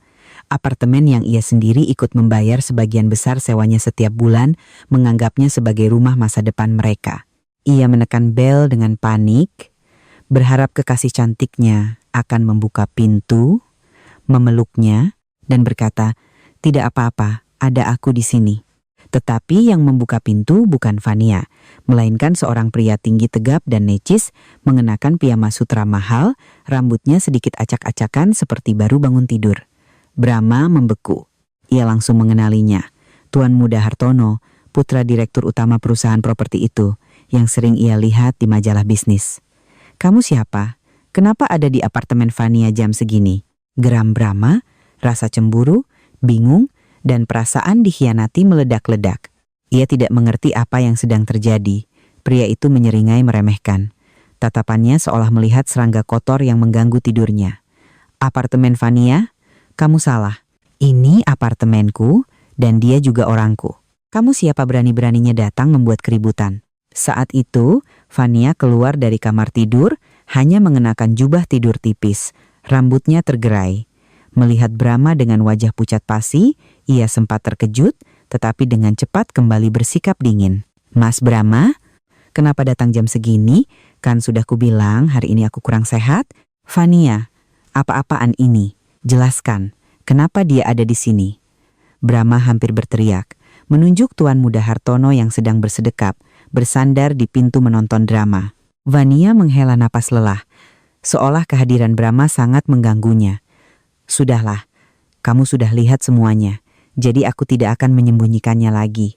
Aku dan Mas Hartono saling mencintai dan akan segera menikah. Hubungan kita anggap saja selesai di sini." "Selesai? Kamu bilang selesai begitu saja?" Brahma memohon dengan putus asa. Ia masih belum bisa menerima kenyataan pahit ini. "Bagaimana dengan anak kita, putra kita? Kamu sudah janji akan memberiku keluarga." Mendengar ini, Vania tertawa, tawa yang tajam dan menusuk, seperti ribuan pecahan kaca mengiris telinga Brahma. "Anak, kamu bodoh ya, aku tidak hamil. Itu semua hanya sandiwara. Untuk melihat seberapa besar cintamu padaku, apa saja yang rela kau korbankan untukku." "Sandiwara? Kenapa? Kenapa kamu menipuku?" Brahma terhuyung. Ia merasa dunia berputar. "Kenapa?" Vania bersedekap, menatapnya dengan pandangan kasihan, seperti melihat pecundang yang menyedihkan. "Karena kamu bodoh. Kamu pikir aku benar-benar mencintaimu? Aku hanya butuh uangmu, atau lebih tepatnya, uang dari mantan istrimu yang kaya itu. Aku butuh kamu sebagai batu loncatan untuk masuk ke dunia kelas atas ini. Tapi sekarang, lihat dirimu. Kamu sudah bangkrut, dipecat, tidak ada apa-apanya dibanding Mas Hartono. Menurutmu, apalagi nilaimu yang membuatku harus terus bersandiwara?" Setiap kata dari Vania begitu kejam dan belak-belakan, seperti pisau yang menusuk langsung ke jantung Brahma yang sudah berdarah. Ia mematung, tak bisa berkata-kata. Wanita yang membuatnya meninggalkan keluarga dan moralnya, yang ia anggap sebagai masa depannya, ternyata hanya menganggapnya sebagai mainan, alat yang bisa dimanfaatkan dan dibuang tanpa perasaan. Ia telah dikhianati dengan cara yang lebih menyakitkan dan memalukan daripada caranya mengkhianati Anjani. "Pergi sana." Tuan Muda Hartono angkat bicara, nadanya memerintah, memotong pikiran gila Brahma. "Jangan sampai aku panggil keamanan. Melihatmu saja sudah merusak pemandangan." Vania juga dengan dingin berbalik, menggandeng lengan kekasih barunya, dan masuk ke dalam, tak menoleh lagi ke arah Brahma. Pintu dibanting di depan wajahnya. Suara yang kering dan tegas mengurungnya di luar bersama kenyataan pahit dan rasa malu yang tak tertanggungkan. Ia telah kehilangan segalanya. Istri, anak, rumah, karier, dan sekarang kekasih. Ia telah menjadi seorang yang benar-benar bangkrut, bahan tertawaan. Ia berjalan terhuyung-huyung, tak tahu harus kemana. Mimpi buruknya belum berakhir. Satu pukulan mematikan terakhir, sebuah utang yang jatuh dari langit masih menunggunya di depan. Setelah diusir oleh karier dan kekasihnya, Brahma hanya punya satu tempat untuk kembali. Sebuah tempat yang tak pernah ia bayangkan akan ia datangi lagi dalam kondisi sehancur ini. Rusunawa tua tempat ibunya tinggal. Ia kembali dengan penampilan mengenaskan. Janggut tak terurus, setelan mewahnya kini kusut dan berdebu. Ibu Ratih melihat putra emasnya yang selalu ia banggakan, kini pulang seperti gelandangan. Ia merasa kasihan sekaligus marah. Ya Tuhan, kenapa kamu jadi begini nak? Mana si Fania? Keluarganya mana? Kenapa mereka membiarkanmu seperti ini? Ibu dan anak itu duduk di dalam unit rusun yang sempit dan lembab. Suasana terasa berat dan suram. Mereka saling menyalahkan takdir, dan di atas segalanya, menyalahkan Anjani. Mereka menganggap Anjani adalah sumber segala bencana. Semua ini gara-gara setan betina itu. Dia yang menjebakmu, raung Ibu Ratih. Air matanya bercucuran. Brahma hanya duduk diam, matanya kosong menatap dinding yang catnya mengelupas. Ia tahu Anjani hanya membuka kebenaran. Yang mendorongnya ke jurang adalah Fania dan keserakahannya sendiri. Tetapi ia tidak berani mengakuinya, menyalahkan Anjani jauh lebih mudah. Mereka masih tidak sadar bahwa keserakahan dan pengkhianatan merekalah penyebab segalanya. Saat mereka tenggelam dalam keputusasaan dan kebencian, seorang kurir mengetuk pintu. Ia memberikan Ibu Ratih sebuah amplop putih dari bank. Ibu Ratih membukanya dengan sedikit harapan. Mungkin pemberitahuan yang menguntungkan, sedikit uang asuransi atau semacamnya. Tetapi saat membaca isinya, wajahnya pucat pasi. Tangannya gemetar, surat itu jatuh dari tangannya. Apa ini? Utang? Utang dari mana? Brahma membungkuk mengambil surat itu. Matanya terbelalak, kepanikan sekali lagi menyelimuti dirinya yang sudah hancur. Itu adalah surat tagihan resmi dari bank. Bank memberitahukan bahwa pinjaman tanpa agunan senilai 500 juta rupiah atas nama Bapak Brahma Wijoyo telah jatuh tempo angsuran pertama. Karena terlambat membayar, seluruh pinjaman akan menjadi kredit macet dan bank akan memulai prosedur hukum untuk penagihan. 500 juta? Ibu tidak pernah pinjam uang. Brahma bersumpah tidak pernah tanda tangan pinjaman. Brahma berteriak pada ibunya, suaranya panik. Lalu keduanya terdiam. Sebuah ingatan samar namun mematikan melintas di benak mereka. Tumpukan dokumen yang Anjani berikan pada Brahma untuk ditandatangani. Berkas pinjaman untuk proyek baru. Mereka pikir itu adalah berkas untuk menjaminkan rumah. Tapi tidak, ternyata dalam perangkap canggih itu, Anjani tidak hanya menyisipkan surat kuasa penjualan rumah, tetapi juga satu set berkas pengajuan pinjaman tanpa agunan atas nama Brahma. Dengan reputasi dan riwayat kredit Brahma yang baik yang Anjani bangun, bank dengan mudah menyetujui pinjaman itu. Dan uangnya Anjani cairkan segera setelah disetujui, dipindahkan ke rekening lain dan lenyap tanpa jejak. Anjani tidak mengambilnya secara cuma-cuma. Ia hanya mengambil kembali sebagian kecil dari apa yang Brahma utangkan padanya selama 8 tahun. Utang jerih payah, utang perasaan, utang pengorbanan. Ia menganggapnya sebagai kompensasi masa muda. Tunjangan untuk putrinya yang tidak pernah Brahma berikan secara sukarela, dan biaya yang harus Brahma bayar atas kebodohan dan keserakahannya sendiri. Guncangan ini adalah pukulan terakhir yang menghancurkan sisa harapan mereka. Mereka tidak hanya bangkrut, tidak hanya hancur reputasinya, tetapi sekarang juga menanggung utang besar yang jatuh dari langit. Tanpa rumah, tanpa pekerjaan, tanpa uang, dan kini terlilit utang. Masa depan mereka gelap gulita tanpa jalan keluar. Brahma terduduk di lantai yang dingin. Ia tertawa. Tawa yang gila, sumbang, tawa yang lebih menyedihkan dari tangisan. Ia menertawakan kebodohannya, menertawakan runtuhnya rencana sempurnanya, menertawakan hukuman yang harus ia terima. Ia telah kalah. Kalah total di tangan istri yang selalu ia remehkan, yang ia pikir bisa ia buang seperti barang bekas. Drama telah berakhir dan si jahat harus membayar harga yang terlalu mahal. Harga yang akan mereka tanggung seumur hidup mereka.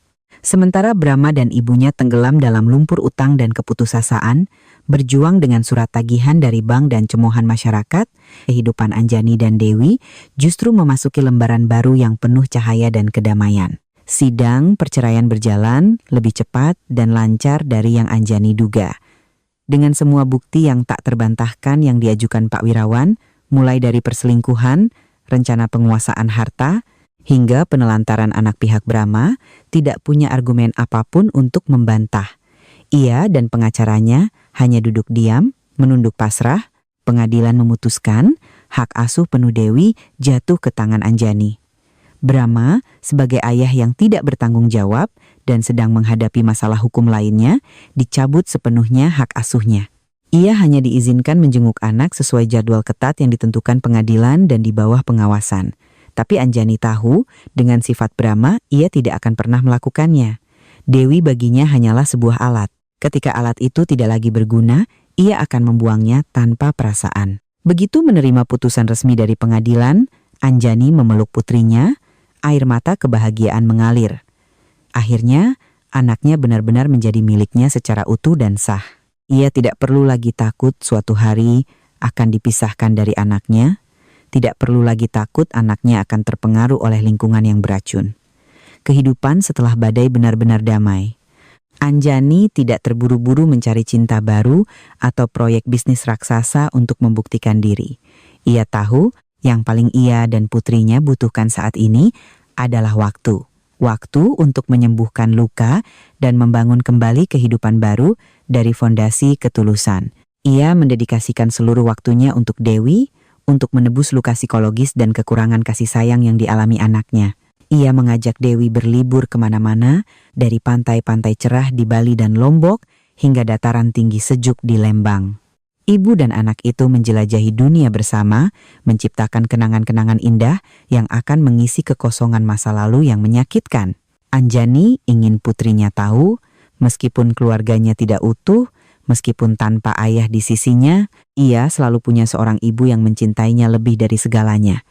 Seorang ibu yang cukup kuat untuk menjadi ayah, ibu, sekaligus sahabatnya. Anjani juga kembali ke gairah terbesarnya. Gairah yang sempat ia tunda selama 8 tahun, arsitektur. Tapi kali ini, ia tidak bekerja untuk perusahaan manapun, tidak mengejar kontrak-kontrak besar.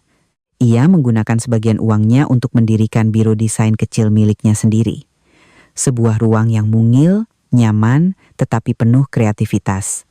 Ia menamainya Anjani Dewi, gabungan nama mereka berdua. Ia tidak mengambil proyek komersial besar, tidak merancang gedung-gedung pencakar langit yang dingin. Ia fokus pada proyek-proyek yang lebih bermakna bagi masyarakat. Ia merancang secara gratis untuk panti asuhan, sekolah-sekolah di daerah terpencil, dan perpustakaan komunitas. Ia ingin menggunakan bakat dan ilmunya untuk menciptakan ruang hidup yang benar-benar bermakna, untuk membawa kebahagiaan dan harapan bagi mereka yang kurang beruntung. Pekerjaan itu tidak memberinya keuntungan finansial yang besar, tetapi memberinya kebahagiaan, ketenangan, dan perasaan berguna yang tak bisa dibeli dengan uang. Ia telah menemukan kembali dirinya sendiri, seorang Anjani yang mandiri, kuat, dan penuh kasih.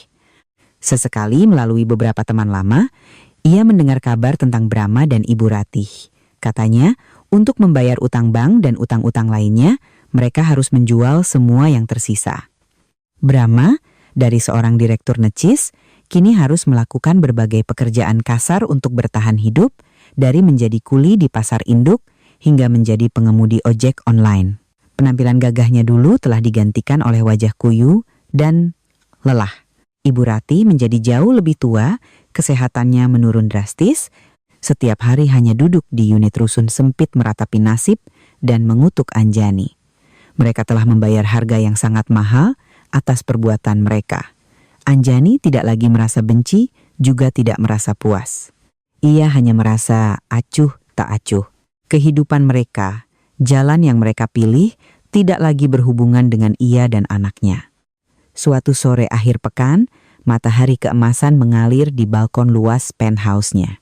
Anjani duduk di ayunan rotan, memegang sebuah buku tentang arsitektur kontemporer, sambil sesekali melirik putrinya yang sedang asyik mewarnai di meja kayu kecil di dekatnya.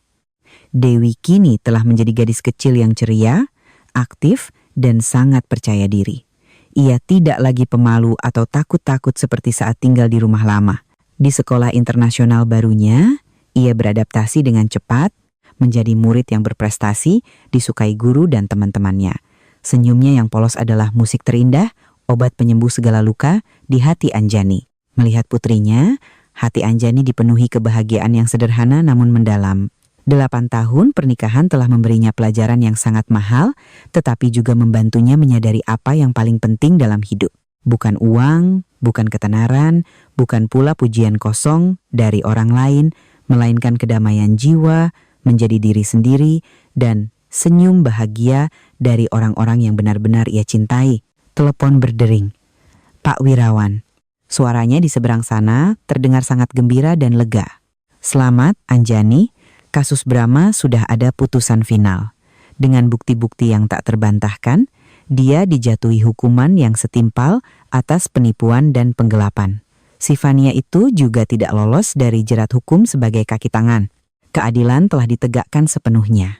Anjani berterima kasih dengan lembut, lalu menutup telepon. Berita itu tidak lagi mengusik kedamaiannya. Semuanya telah benar-benar berakhir. Sebuah akhir yang adil dan perlu.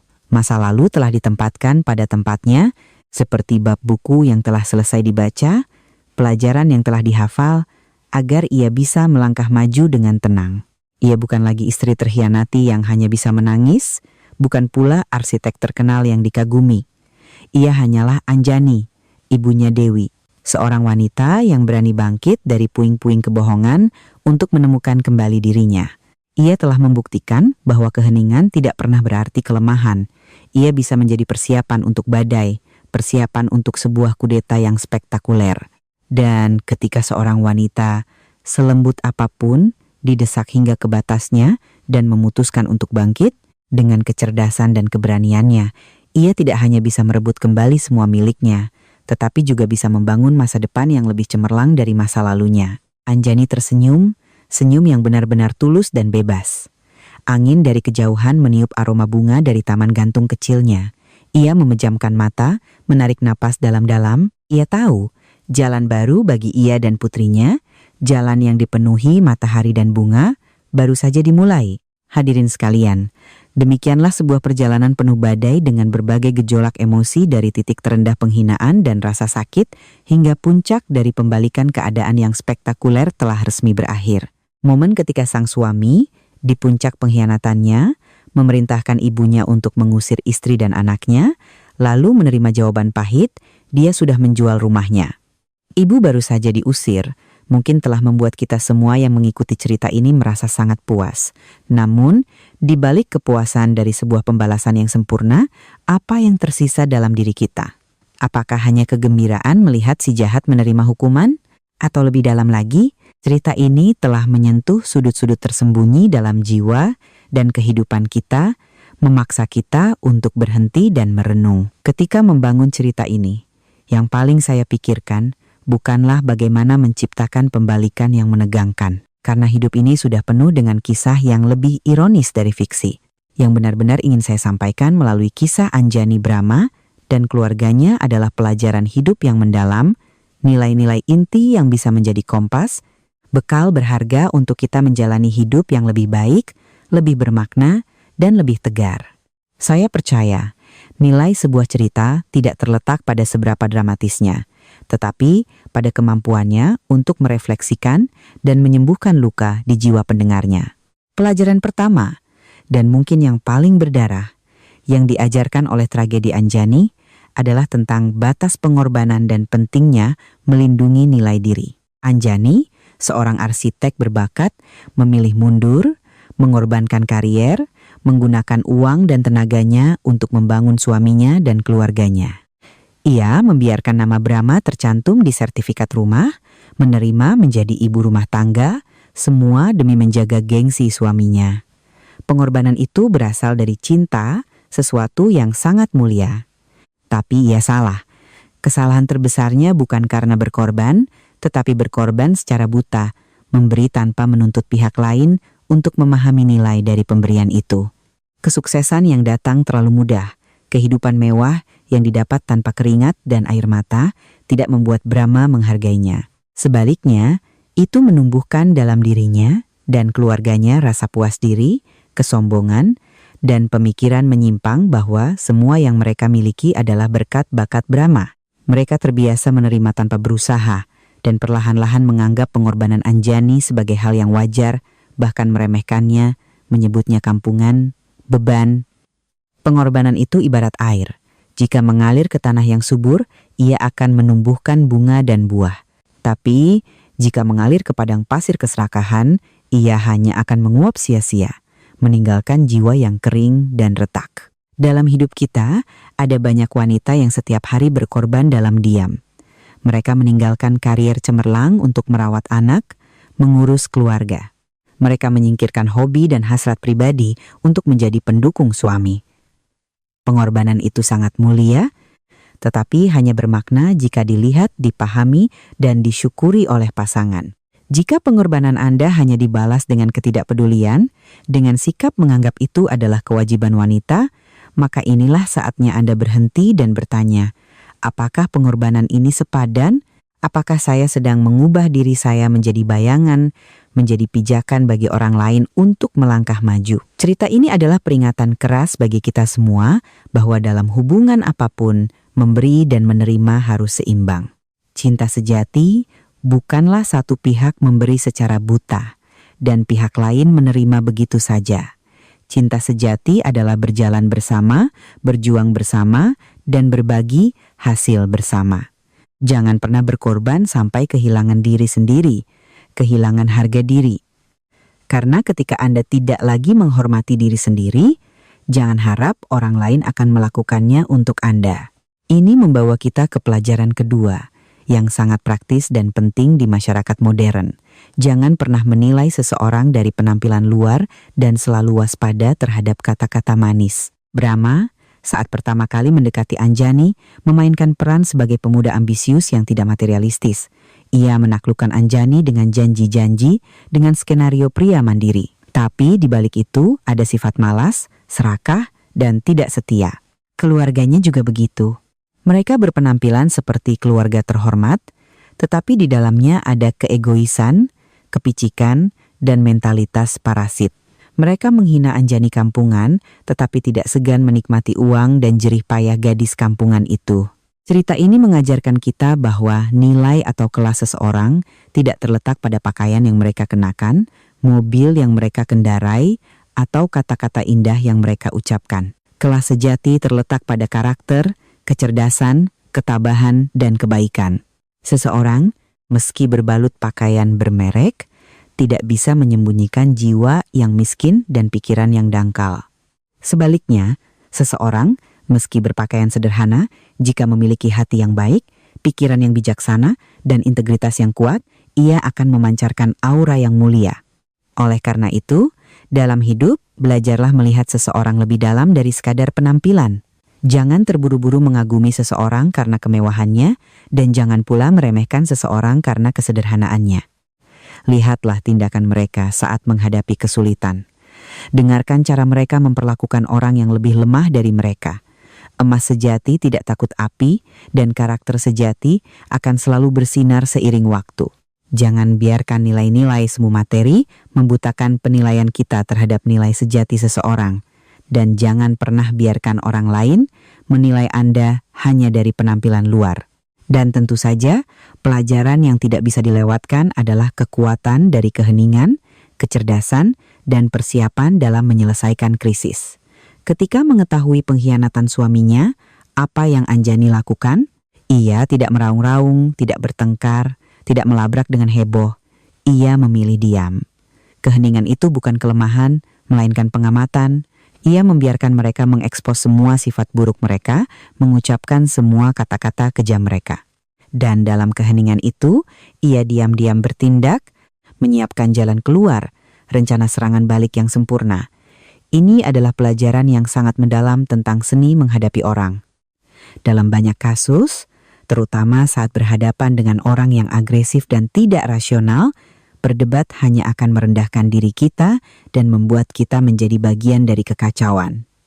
Keheningan, ketenangan, dan serangan balik yang dipersiapkan dengan matang menggunakan logika dan bukti hukum akan selalu memiliki daya rusak yang ribuan kali lebih besar daripada makian yang berisik. Anjani tidak menggunakan perang mulut, ia menggunakan perang otak. Ia tidak menyerang harga diri mereka, ia menghantam langsung fondasi hukum dan keuangan mereka. Itulah pukulan mematikan yang membuat mereka tidak bisa bangkit lagi. Rencana menipu Brahma untuk menandatangani surat jual rumah, menarik uang dari rekening, dan terutama pukulan terakhir dengan tagihan utang, semuanya menunjukkan perhitungan dan persiapan yang tidak sederhana. Itu adalah hasil dari tekanan yang terakumulasi dan pikiran yang cerdas. Cerita ini adalah pengingat bahwa dalam situasi apapun, jangan pernah berhenti berinvestasi pada diri sendiri. Jangan pernah berhenti mengasah pengetahuan dan kemampuan. Pengetahuan profesional, pemahaman hukum, kemampuan membaca karakter orang, itulah aset yang tidak bisa dirampas siapapun. Ketika Anda memiliki kemampuan, Anda bisa kehilangan segalanya tetapi masih bisa membangun kembali dari awal. Tetapi ketika Anda hanya punya kekuatan pinjaman, begitu sandaran itu hilang, Anda akan jatuh sangat keras. Dan akhirnya, pelajaran terbesar yang paling humanis dan menginspirasi adalah tentang kemampuan mengubah rasa sakit menjadi kekuatan dan kelahiran kembali dari kehancuran. Momen ketika Anjani diusir oleh keluarga mertua yang telah ia bangun dengan sepenuh hati adalah puncak penghinaan dan penderitaan. Wanita manapun dalam situasi itu bisa saja runtuh, tenggelam dalam air mata dan keputusasaan. Tapi Anjani tidak. Justru di saat tergelapnya, pribadi lain dalam dirinya bangkit. Ia tidak membiarkan rasa sakit menenggelamkannya. Ia mengubahnya menjadi api. Api kemarahan, tetapi juga api tekad. Ia mengubah dirinya dari korban pasif menjadi subjek aktif yang mencari keadilan. Perjalanan Anjani adalah bukti nyata kekuatan luar biasa seorang wanita. Itu menunjukkan kepada kita bahwa ketika terpojok, ketika tidak ada lagi yang bisa hilang, kita bisa melakukan hal-hal yang bahkan tidak kita duga. Kekuatan itu tidak datang dari warisan kekayaan, tetapi dari dalam diri, dari naluri untuk bertahan hidup, dari cinta keibuan yang suci, dan dari harga diri yang tidak mau diinjak-injak. Tetapi kelahiran kembali Anjani tidak berhenti pada balas dendam. Kelahiran kembali sejatinya adalah ketika ia memutuskan untuk menggunakan sebagian besar uangnya untuk mendirikan yayasan yang membantu tempat tinggal bagi para ibu tunggal dan anak yatim. Ia tidak melarikan diri, tidak memilih hidup nyaman. Ia memilih untuk menghadapi, memikul tanggung jawab, dan mengubah tragedi pribadinya menjadi motivasi untuk bangkit, untuk menciptakan nilai yang lebih besar. Kebahagiaan sejatinya bukan menemukan pria lain yang lebih baik, tetapi menemukan dirinya sendiri, menemukan kedamaian bersama anaknya dalam pekerjaan bermakna yang ia ciptakan sendiri. Ini mengirimkan pesan yang sangat kuat. Kebahagiaan sejati bukanlah bersandar pada orang lain, tetapi menjadi sandaran yang kokoh bagi diri sendiri. Nilai seorang wanita tidak ditentukan oleh pria di sampingnya, tetapi diciptakan oleh dirinya sendiri. Karya naratif yang baru saja Anda simak adalah cerita yang dibuat secara eksklusif dengan tujuan utama memberikan hiburan dan menyampaikan pesan pendidikan yang humanis dan mendalam. Seluruh nama karakter, lokasi, perusahaan, peristiwa, dan detail dalam cerita adalah produk imajinasi. Kemiripan apapun dengan individu atau peristiwa nyata, baik di masa lalu maupun sekarang, adalah murni kebetulan. Setiap naskah kami dikembangkan, ditulis, dan disunting dengan cermat dan unik oleh tim kreatif kami. Kami berkomitmen untuk tidak menggunakan kembali atau mendaur ulang konten, serta mematuhi secara ketat pedoman komunitas dan kebijakan platform. Mengenai orisinalitas, tujuan kami adalah menciptakan cerita yang membangkitkan emosi, memberikan pelajaran hidup yang bermakna, dan sedikit keceriaan dalam kehidupan sehari-hari Anda. Semoga Anda menikmati cerita ini dengan penuh makna. Terima kasih banyak.